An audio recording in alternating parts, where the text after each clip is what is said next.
Do you want to surprise your friends by sending creative messages on your iPhone by using iMessage? Here an iMessage trick that will surprise your friends and family.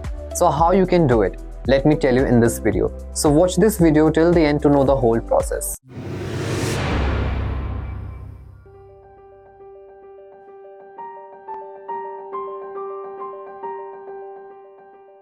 So what is the trick? First of all, let me tell you, you can send messages with an echo.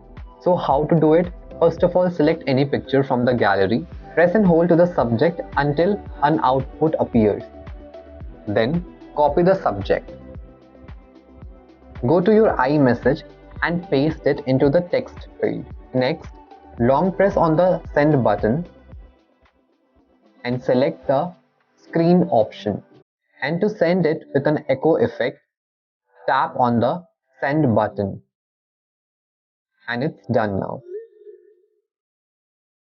So by using this trick, you can send any kind of creative messages to your friend and your family, and you can surprise them. So if you like this video, please give us a thumbs up, share with your friends, and yes, do not forget to subscribe our channel. I'll meet you in the next one.